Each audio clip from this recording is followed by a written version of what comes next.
Hey, everybody, and though you may not recognize or remember me, I'm Bryan Chaffin, and this is The Context Machine, episode 669. And I'm very confused because I don't know where I am, what's going on. Hi, everyone. I'm Jeff Gamet, and hey, check us out on our website, or as Bryan likes to call it, our online home, contextmachine.io. Yep, you can use contextmachine.io to reach out to us, or you can find us on Mastodon at Context Machine. So you're Bryan. Yes. And Jeff, it's great to meet you. Yeah, it's we've met before, but it's been a while. Oh. You've been busy. I don't remember. I have been busy. Yeah. And I've been missing you. I've been missing you too, man. And we miss you too, dear listeners. We apologize for not having been here for a couple of weeks. And a couple of weeks is doing a lot of hard work there. You blame your dad. That seems rude. Hey, just calling it like it is. Fair. All right. Everyone that's sitting here thinking this is either a horrible joke that Jeff's trying to make or we missed something. Yeah, you totally missed something. My dad tripped and fell, and he now has a 440 millimeter long rod running right down the middle of his femur. Wow. So, yeah. Wow. Your dad's rod's impressive. My dad's rod is impressive, and it is hard, titanium hard. We are not above some infantile jokes, folks. At my own father's expense. Yes, but he doesn't. I mean, not that anyone should, but he doesn't listen to us. No, he listened once, and apparently that was enough. We couldn't hold his interest. That's fair, man. The show that his own son is on, he's like, nah. Yeah. I mean, that's fair. So, why don't we take our listeners to the horrid place that you went to? It's actually kind of fortunate that you've been taking care of your parents because you were here for what we're about to tell you about. Yeah. And I was waiting to see where you're going to take us as you explained the horrid whatever, and you ended up here. This was a much rosier place than I expected you to go. That's fair. Yeah. All right. So everyone, when your aging parents, when they end up with a broken hip, in my dad's case, hairline fracture in his femur, pretty close to the top of his leg. Sorry, too much information. Anyhow, recovery takes a while, and you need to have people with you to help you out, just for all the things that you take for granted, which means that I have spent a lot of time with my parents, which created the situation that Bryan's alluding to. I was standing there with my parents when my mom's phone rings. She answers it, and she hears this guy crying and freaking out, and he's going, Mom, I broke my nose, and going on about how he'd been in a car wreck, and it wasn't his fault. This woman shot out in the intersection and just hit him, and my nose is broken. Oh, my nose is broken. And my mom, she's confused because it doesn't sound like my brother, and it doesn't sound like the way my brother would normally act. Oh wait, and I thought that they were using your voice. No, it was a male voice. Oh, I see. It was kind of a generic sounding male voice that had emotional stress. So I think the voice was crafted. Everyone, spoiler, this was an AI scam call. But I think that they crafted a voice that when you add in the kind of crying, stress, freaking out thing that that they had going along with it, it would be easy for you to assume it's the voice of someone you know. Yeah. So in this case, the voice of my mom's son. Right. And we humans are very good at pattern matching, to the extent that we tend to err towards matching patterns that actually aren't there. And okay.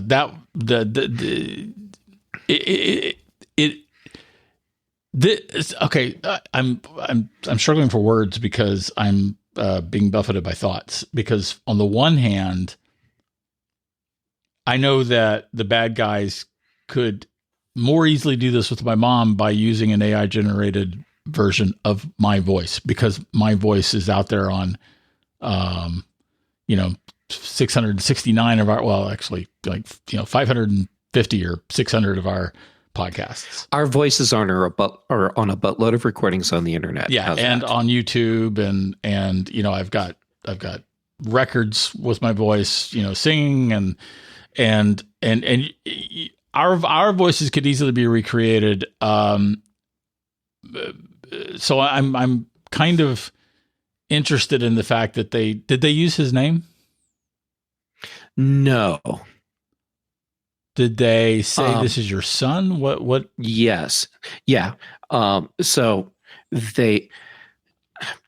I don't know, but I'm assuming that when it heard the voice of my mom saying hello, it figured out that it was most likely talking to a woman. And maybe even an elderly woman. Right. So yeah. So then it started saying mom, but I'm wondering if my dad had answered, if it would have said dad. And I'm thinking it's likely that's what would have happened. Yeah. And it was trying to respond or react to some of the things that were being said, but it was continually going back into the whole, my nose is broken and I'm hurt and it wasn't my fault and I need help. So it was always trying to get back into that part of it. And I can see where it would be very easy because it creates that sense of urgency, right? Where it would make it really easy for someone who doesn't know or doesn't pick up on what's going on to fall into the trap and then end up, I'm assuming it would have taken us to the point where it would have wanted money in some way, a credit card number, go buy these gift cards or whatever. But my mom, she immediately turned to me and to my dad and said, I don't understand. This isn't right. This doesn't sound right. And the volume on her phone was up high enough that we could hear what was going on. And so my mom said something like, do you want to talk to your brother? Because I'm going, give me the phone, because I really wanted to hear what was happening. And so it said, okay. She hands me the phone and so I said hello so that it would know that there was someone listening again. And it started telling me about the wreck and it wasn't their fault, just continuing on the same thing. So here's a place where I could have prepared my parents better, but they still did the right thing and questioned the validity of this call. What I could have done is the thing that we used to have to do back in the 80s, where you would have a code word that the family knew, and because back then it was someone showing up at school. Hey, your mom said for me to come pick you up today because her car broke down. And you get in the car, now you've been kidnapped. But if they don't know the code word, then you don't get in the car. I should have at at that point already have given my entire family a code word that we would use in the event that there's an emergency sort of call like this, so we can have an easy way to verify if it's real or not. Right. And that's the other than you being able to share your story, which is obviously important too. That's the main reason why I wanted to talk about this, is to talk about the things that we can do and the things that we should do to protect our loved ones from, fright and being scammed. Yes. So here's what I did in that moment to see what sort of response I would get, because I already knew I was talking to an AI. So instead of having a code word that I could ask it to tell me, which it wouldn't be able to do, I said, "What's your middle name?" And it couldn't answer that. So it kept going with, "Oh my God, my nose is broken," and kind of crying. "What's your middle name?"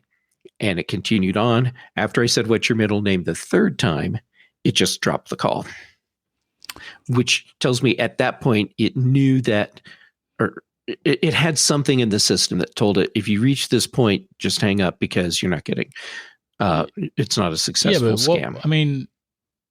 So this is some rather sloppy scam artist work, because they should have had that particular information. They should have had handy. So what would you have done if the person had said Beauregard, or whatever your brother's middle name is? Great. Now everyone knows my brother's middle name. Thanks a lot, Brian. It wouldn't have mattered, because I'm assuming that this is no different than the text message and email scams that people get, where it's not targeted at you specifically. It's just your phone number that came up in the random dialing this time. So there's no way that this system could have had any personally identifying information. Why would you assume that? I mean, it's trivial for the bad guys to accumulate a significant portfolio on us today. Sure, but it's a lot cheaper to randomly dial 1,000 phone numbers and get one or two hits out of that, versus investing the time into figuring out that one specific person so that they could try and scam my mom in this case. Well, that may be true, but I don't think it makes any sense to be operating from that standpoint as the default. I think we need to be prepared for the bad guys to. That's, by the way, the thing that I've been enjoying are the 15 to up to like 15, 20 calls a day I get from someone offering me a loan. Have you installed Hiya on your phone yet? No, I haven't. I did have either Hiya or another product, and the problem is that I was missing too many calls. Actually, legit calls, and I was not at all happy with the way that was attempting to do things. But anyway, the point is that's been my personal fun thing. So anyway, back to the more important thing, which is your situation here and your parents. I think that that it wouldn't take that much funding, and it wouldn't take that much computing power to know who they're calling and to have some information about you and to be able to target you. Those are the scams that are the scariest. And I think that those are the ones that where we need to be the most prepared to handle. Okay, that is legit right there. That's a totally valid observation. So how about How about if instead of apologizing, just so that you stay up late at night thinking, oh, you didn't apologize, I modify my statement and say, in this case, it was clear to me that this was a random call. Then why didn't you just hang up? Well, why go through because at that point, it was this whole academic thing for me. I wanted to experience as much as I could out of that so that we could talk about it. Oh, thank you, man. Yeah. The sacrifices you make for our listeners and me. Yeah. Well, me. Yes. I didn't. Yeah. It's about me. The sacrifices that I make for you. Yes. And then you are so generous that you let all these other people listen. Yeah. Well, it's only because, I don't have anything else to do. Yeah. Yeah. So anyway, back to, I do feel like your family should have a code word at the very least set up, and that this should be a code word that's not set up in email, maybe, and not set up certainly by SMS. Oh, right. I feel like probably iMessage would probably be safe, but it would be. iMessage is currently safe. Yes, it is currently safe. That's fair. And that you regularly revisit that code word with your family so that A, no one forgets, and B, that people remember, so that they go to thinking about that when they get the call. Because as you already mentioned, one of the things that it is important for scammers, and this includes pig butchers and, all of the romance scam operations, that they are very adept at creating a sense of urgency. Mm-hmm. And no matter, I feel like all of us, including even me and you, Jeff, are more susceptible than we think we are to these potential scams. Now, you and I may not be as susceptible as a lot of folks. Maybe our listeners are not as susceptible as a lot of folks, but I feel like we are all more susceptible than we think we are. Yes, that is a really, really astute observation, because you're right. And we need to be extra vigilant, because we do see ourselves as less likely to fall prey to a scam. So we could let ourselves have a false sense of security about our ability to identify a highly sophisticated scam, and then get completely taken in. Yeah, I fell victim to, I don't think I've mentioned this on the show, but I fell victim to a wallet draining scam in the crypto space. I am on high alert from these things. I'm on guard against these things, and yet I fell victim to a bad link posted in a Discord by someone who was spoofing the moderator, and I clicked that link and I gave the resulting webpage permission to drain my wallet. Oh, that just absolutely sucks. I remember you telling me about this, and it doesn't hurt any less hearing it again. I don't think we talked about it on the show, but no, but you and I talked about it. Yeah, I whined about it. I whined about it. I listened to you talk about it. Yes, there we go. Thank you very much. And the point is that as savvy as I am, and as on guard as I am against these things, I too fell victim. And I got a wonderful reminder that all of us could possibly fall victim to a phishing scam, to a phishing attempt, I should say, to scams involving phone calls, to like in this thing that Jeff just experienced to one of the popular things is you get a text message from someone saying, "Hey, let's go fishing on Monday." Hey, all right, hey Johnny, let's go fishing on Monday. And A, my name's not Johnny, and B, so I've recently learned that those are most likely attempts to salt the sending address that those are coming from. So in other words, wait, Bryan, I don't understand. What do you mean when you say salting? And so they need some kind of history of successful SMS messaging so that they will not be tripped up by automated detection attempts at some point in the future. So they send out random things and maybe hope for a little bit of engagement, so that when they actually want to deploy that phone number in a future exploit, they've got a history.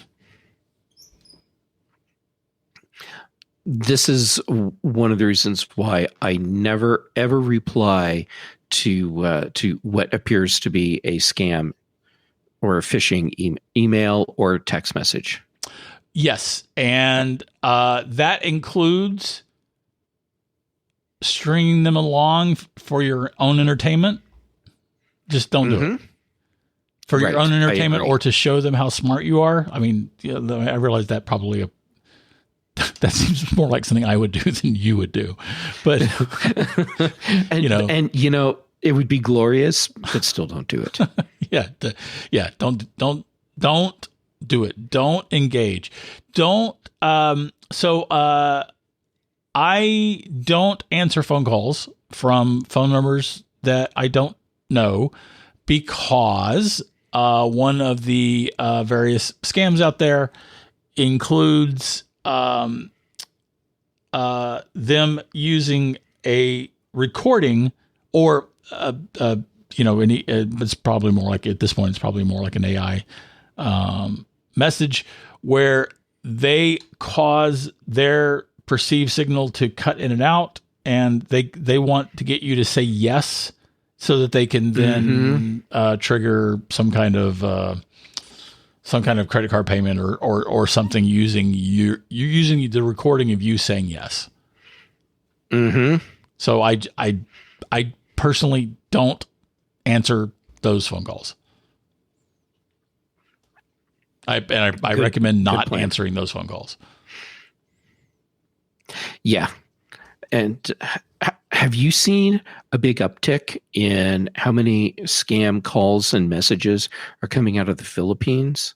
I'm asking because for me, I'm getting a ton of the spam and phishing messages or contact attempts coming out of the Philippines. How do you know they're from the Philippines? Country code 63. Oh, no, I haven't personally. All right. Well, now that I've said it, you're probably going to get tons of scam calls out of the Philippines. You're welcome. Cool. That's excellent. So while we're on the topic, how about we talk about making sure your passwords are long, complex, and unique? I think that's an excellent plan. And use a password manager.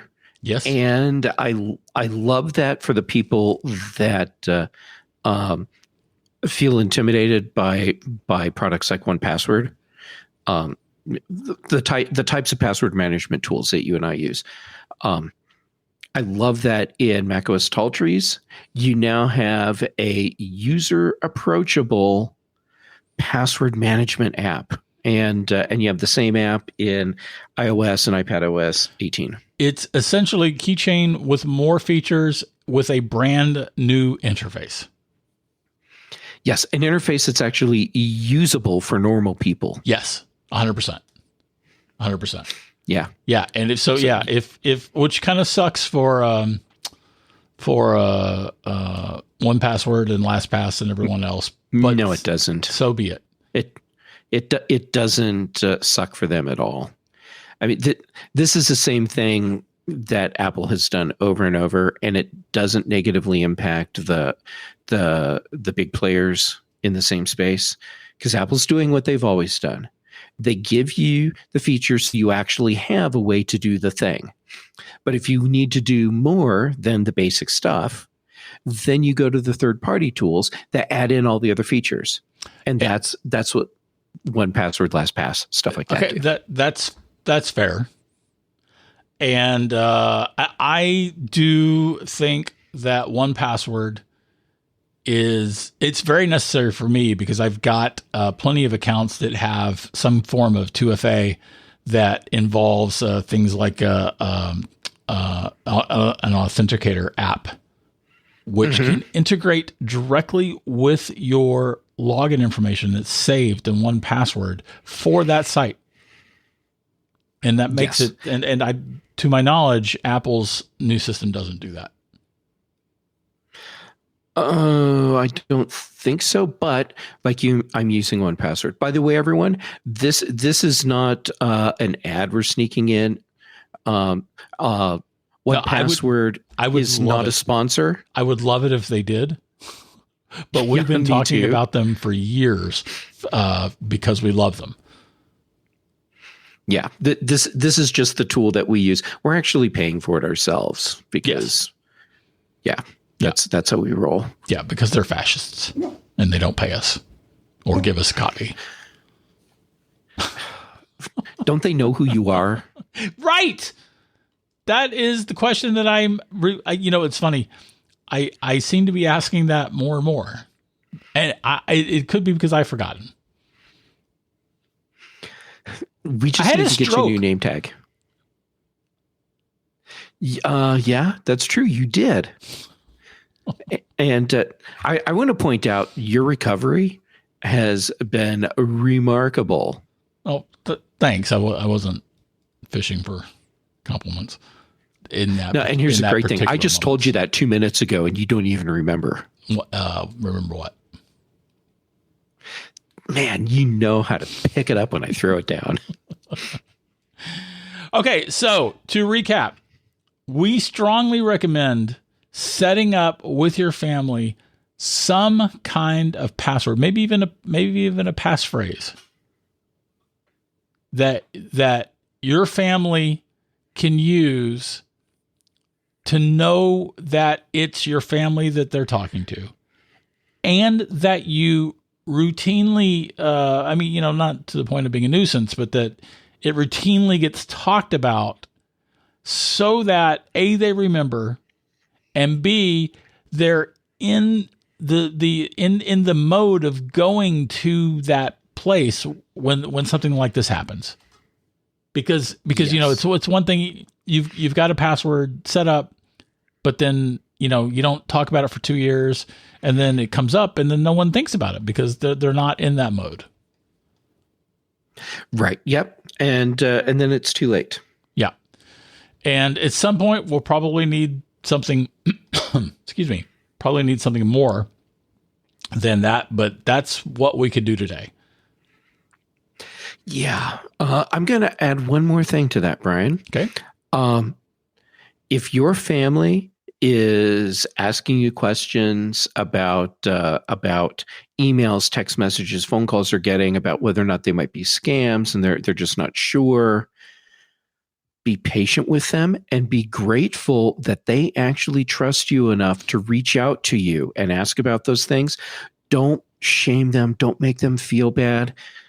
Just help them out because they need the help and they trust you.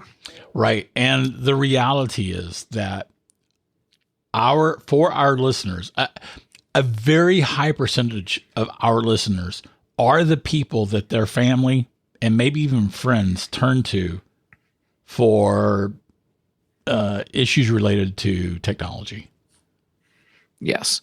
And to be clear, I'm not implying that all of you, dear listeners, are jerks, because I know you're not. You're all wonderful people. But I'm just tossing that out there because it's important that all of us remember when family calls and says, I got this message, what do I do? That we handle it with compassion. Yes, 100%. And with that, man, happy Christmas, brother. Hey, happy Christmas. And let's see what we also have. Happy Hanukkah, happy Kwanzaa. Yeah. And I fear I'm forgetting something. Happy all of the holidays. Yes. If I forgot to mention a specific holiday, it's not intentional. There's just, I've got a lot on my plate. I'm lucky I remember the 3 that I did. Fair. And you had a stroke, so you've got an excuse there too. Oh man, on that note, that's where we cut that one. Listen, that is this week's Context Machine, or this month's Context Machine. If you have anything to comment on, add, or question, write us at contextmachinepodcast@gmail.com. Our bandwidth is provided by CashFly. The bass is by Dr. Boom, recorded just for this show. And man, Jeff, I love you. I thank you for being here. I wish you well. I wish your parents well. And that's all for this week. Bryan, I love you too. I'm so glad we're friends and we get to do this. And I have a special ask of you. Yep. When you see your mom, please give her a hug for me. Okay, I'll do that. Awesome. Thank you. Cheers.